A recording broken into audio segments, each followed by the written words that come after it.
How to check Popeyes store hours and restaurant details online. Hi everyone, I'm here to assist you today. Without any delay, let's jump right in. First, open Popeyes on your device.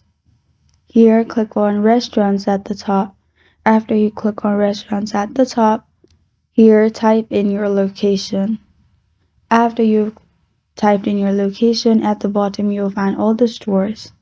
And select the store you want to see store hours of at the bottom, and below its name you'll find their store opening hour and closing time as well, which is closed right now. Order ahead, it's 10 a.m. to 1 a.m. or 12 a.m. You can scroll through it and see. You can also click on pick up here and order from here. This is how to check Popeyes store hours and restaurant details online.